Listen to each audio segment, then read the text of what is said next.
नमस्कार, मेरे चैनल में आपका स्वागत है। मैं हूं जगदीश यादव।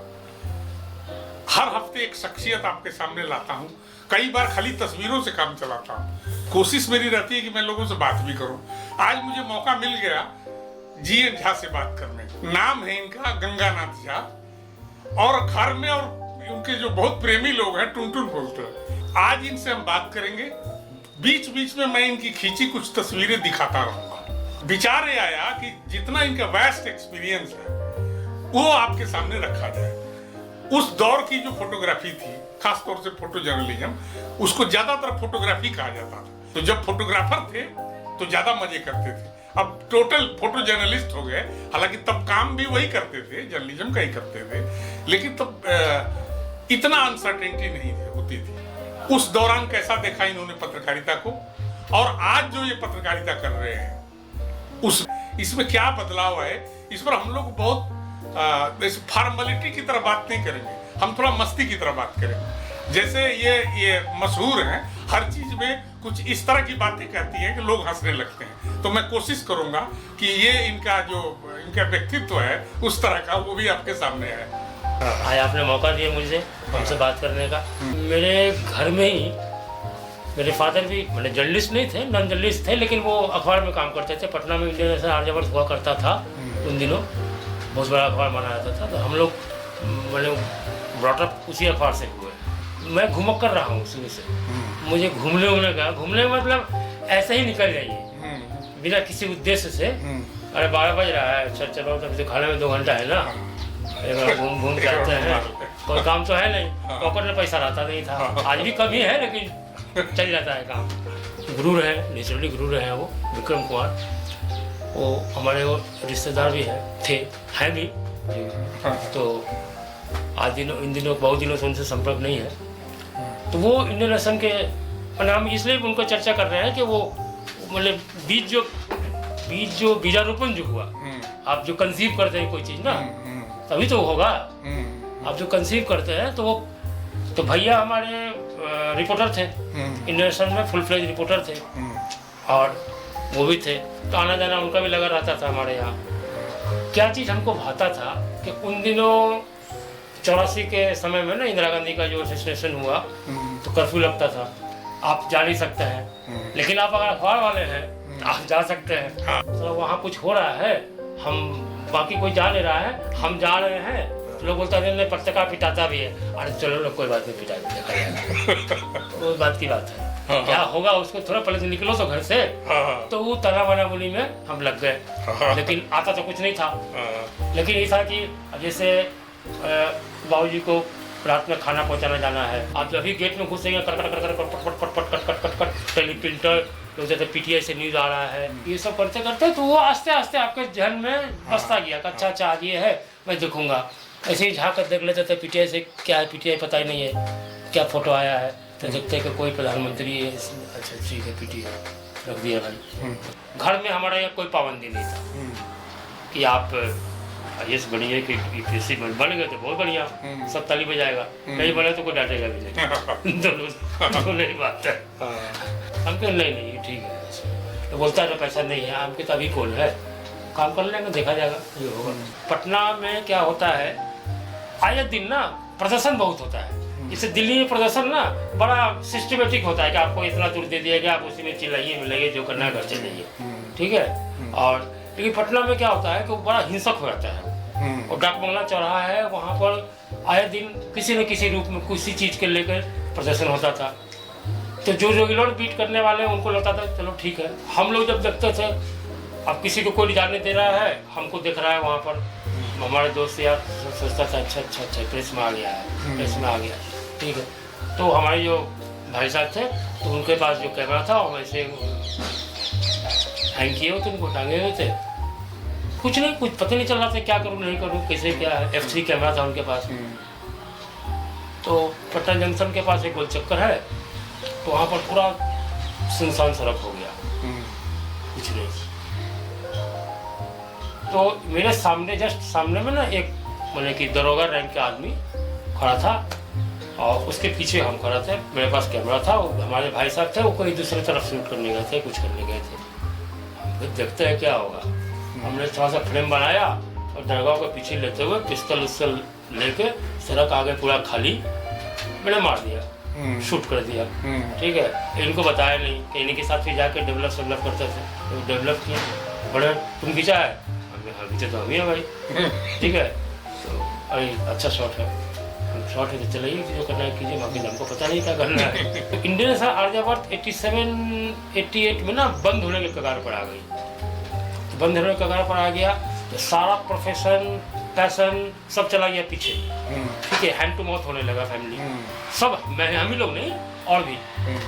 तो हमारे जो भाई साहब हैं वो धनबाद शिफ्ट हो गए। तो धनबाद में किसी अखबार में रिपब्लिक अखबार था, वहाँ आए, वहाँ किए। फिर वो संडे के लिए उनको धनबाद से पटना से भी धनबाद से संडे मैगजीन के लिए छोटा छोटा स्टोरी करते थे टाइम टू टाइम।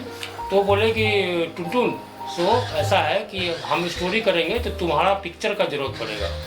तो माने कि एक छोटा सा एक लगा कि वो कुछ है जुगाड़। मेरे पास था 2 व्हीलर, उसी बिना उद्देश्य के निकलने लगे। अब जहाँ जाते थे कुछ ना कुछ शूट करके इकट्ठा करते गए। फिर भैया ही बोलते थे, ऐसा बोलते थे कि हमको ये स्टोरी ये पर है, उस पर। तो उसका फ्लो बढ़ गया। संडे मैगजीन में वहाँ भी पटना में भी छोटा छोटा अखबार पाटलिपुत्र टाइम्स था, आज में वो टोकन काम छोटा छोटा करते रहते थे। लेकिन जो फ्लो जो बढ़ा पिक्चर का वो संडे मैगजीन में स्टोरी रहता था भाई साहब का, पिक्चर आता था मेरा। तो जिसके पास 100-200 का क्राइसिस हो उसको 2200 का ड्राफ्ट आ जाए तो लगता था राजा आदमी है मैं। ठीक है, ये चलता गया। तो एकदम जो खाली पन्ना होता है फाइनेंशियल वो थोड़ा सा फिलअप होने लगा। अगर ठीक है कुछ चल जाएगा काम। तो हमको लखनऊ आना पड़ा। फिर लखनऊ से हम चले गए नागपुर। हमारा फ्रेंड है, इंडियन एक्सप्रेस का फोटो एडिटर हुआ करता था, नीरज प्रियदर्शी, उसके पास चले गए कि देखते हैं। वहाँ कुछ हुआ नहीं। 15 दिन में अपना खाना पीना खा के फिर हम बोलिया बिस्तर लेके, यहाँ हमारे पहले से हमारे जो स्कूल फ्रेंड्स थे हैं उन लोग रहते थे अपना मुखर्जी नगर में। तो उन लोग से बात किया, बोला आ जाओ देखते हैं। गए हम संडे मैगजीन के दफ्तर में, INS बिल्डिंग में, पर देखा अच्छा यही है। तो गए तो वहाँ नितिन राय संपादक, फोटो संपादक ये सब थे। बोला ठीक है मैं तुमको I will let you know, give me some time. थोड़ा मैगजीन उड़ी जाकर यहाँ सुने चलो ठीक है जी, ठीक था। हम लोग खाटी हिंदी प्रदेश के थे। लेकिन एक सप्ताह के बाद मुझे जगह मिल गया। तो संडे में काम किया, करीब 3 साल तो काम किया ही होगा। हिंदी का एक मैगजीन था माया, बड़ा नामी ग्रामी मैगजीन था माया में। माया का इंग्लिश वर्जन एक वो मैगजीन निकलने वाला था, प्रो इंडिया। मेरा अपॉइंटमेंट वहाँ स्टाफर में प्रो इंडिया में हुआ, वहाँ काम किया। फिर हम बिजनेस स्टैंडर्ड मूव कर गए। दिलीप बनर्जी के सौजन्य से बिजनेस स्टैंडर्ड में मुझे नौकरी मिल गई। वहाँ खूब काम किया, वहाँ 3 साल बढ़िया काम किया, सब कुछ समझ आ गया। वहाँ पर बिजनेस का ही काम होता था और वहाँ एक अलग पेज था पॉलिटिकल फैक्टर के पॉलिटिक्स करके कोई पेज था, उसमें पॉलिटिकल पिक्चर लगता था। तो दोनों आपका बैलेंस रहता था। आप बिजनेस स्टैंडर्ड में थोड़ा सा कुछ 2 साल के बाद लगा कि ठीक नहीं लग रहा है, कुछ हुआ वहाँ पर, तो मुझे फुल फ्लेज एशियन एज मौका मिला। इंडिया का नाम बहुत सुने थे, तो लगा कि चलो भाई बहुत बड़ा बात है। हालांकि अपॉइंटमेंट लेटर में सैलरी देखते थे, लगता है कि कुछ नहीं, क्या सैलरी मिल रहा है भाई, अब ना उसको प्रूफ कर देना है। तो कहा गया है कि MJ अकबर पत्रकारिता में डिक्टेटरशिप करते हैं। हाँ, और उसको उन्होंने माना भी कि हाँ नहीं, काम के दौरान अगर करते हैं आपके भलाई के लिए, अच्छाई के लिए, अपने ब्रांड के लिए, तो कोई बुरा नहीं। अप्रिसिएशन जो है ना, good, well done, keep it up, छोटा जो है ना सब, वो आपको चार्ज कर देगा। जैसे आज का रिचार्ज कराता है ना आदमी 15 रुपये का 50 रुपये का, तो मिलो 15 रुपया 50 रुपये का, वो आपको रिचार्ज कर देगा सारा दिन के लिए। तो उन दिनों क्या था कि आदमी का वैल्यू था। आदमी मतलब कि जो स्टाफ है, जो वर्क कर रहा है, जो काम कर रहा है, जो एम्प्लॉय है। अब एम्प्लॉय कर सकते हैं कंपनी की सेंस में, एम्प्लॉय का वैल्यू था। अगर आप नहीं करेंगे तो आपके जो नेक्स्ट डेस्क पर लोग हैं या एडिटर है या जो भी है उससे रिलेटेड, उनको लगेगा कि भाई पिक्चर कैसे आएगा।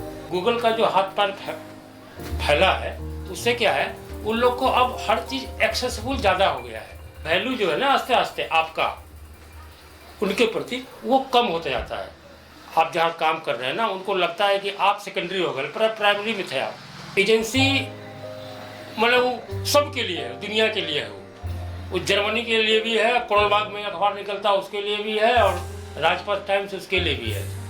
लेकिन भाई जो प्रोफेशनल अखबार सब है, बड़ा बड़ा अखबार सब जो है, जिसमें एक से एक दिग्गज लोग बैठे हुए हैं, आखिर क्यों रखते हैं एम्प्लॉय को? आप अकेले के साथ चला लीजिए सब काम। आप 4 फोटोग्राफर, टाइम्स ऑफ इंडिया में 16 फोटोग्राफर, हिंदुस्तान टाइम्स में 22 फोटोग्राफर, ऐसे मान लीजिए छोटा अखबार है तो उसमें भी 5-6 फोटोग्राफर था। आखिर क्यों रखता है अखबार में रिपोर्टर? क्यों रखते हैं कि भाई आप थोड़ा हट के स्टोरी करेंगे। मैं उदाहरण देता हूँ, एक एग्जाम्पल याद आ गया इसलिए बोल रहा हूँ। एक बैल मिला जिसको कुछ अजीब टाइप को यहाँ पर कान के पास उसका इधर जटा नहीं था सर, एक हाथ लटका होता, प्रॉपर एक हाथ लटका होता। लोग बोलता है भगवान का रूप है, ये है जो है। तो हमने उसका फोटो खींचा, फाइल कर दिया। जबकि हमारी जो ब्यूरो चीफ थी वो देखी भी, सब कुछ अच्छा लगा, गुड पिक्चर, ये सब हो गया, अच्छा पिक्चर डिसाइड हो गया, 4 कॉलम सब कुछ हो गया। अगले दिन क्या देखते हैं, सब कुछ छपा, बाइलाइन किसका है? पीटीआई। तो दोस्त किसका रहेगा? दोस्त तो डेस्क का है ना भाई। फोटोग्राफर अपना काम कर दिया, रिपोर्टर अपना काम कर दिया। अरे भाई तुम जो पेज बना रहे हो तो तुमको समझ में वहाँ नहीं दिखता है, मत दो ना, तुम एसीनेज कर दो, बात खत्म, मेरा बाइलाइन मत दो। हाँ, आप जो अगले दिन अखबार को देखता है उसको बना बनाया चीज़ मिलता है, उसको कोई फर्क नहीं पड़ रहा है कि इस पिक्चर कहाँ से आया, स्टोरी कहाँ से आया। इस एक पिक्चर के लिए फोटोग्राफर ने कितना मेहनत किया होगा। तो ये सब बात छोड़िए। जब लॉकडाउन आया तो हो गया, सारे लोग जो थे सब अपना अपना घर में, लॉकडाउन है जी, लॉकडाउन है, लॉकडाउन है। हमको तो भाई लॉकडाउन है तो शाम में तो 7 बजेगा, सुबह भी 7 बजेगा, शाम में भी 7 बजेगा, तो स्टोरी कौन देगा? पिक्चर कहाँ से लीजिएगा? कितना दिन छाप लीजिएगा? एजेंसी सारे लोग घर में, सारे फोटोग्राफर सड़क पर। तो हम लोग को डर नहीं लगता है। फोटोग्राफर जाति को ना, फोटोग्राफर जाति को डर नहीं है अंदर से। बड़ा पेंडेमिक है, आज भी खतरा है लोगों को, लेकिन हम लोग सोचते हैं देखा जाएगा, जो होगा कुछ नहीं होता है, ऊपर वाला है वो सब देखता है। इस तरह की शख्सियत मैं आपके सामने लगातार यानी हर हफ्ते देता रहता हूं। ये क्रम जारी रहेगा। अगले हफ्ते आपके सामने एक नई शख्सियत होंगी, यानी एक दूसरी शख्सियत होंगी। मेरा आग्रह है कि अगर आप इस चैनल को सब्सक्राइब नहीं किए हैं तो जरूर कर लें, दोस्तों में शेयर करें, पसंद आए तो लाइक करें। आज बस इतना ही, धन्यवाद, नमस्कार।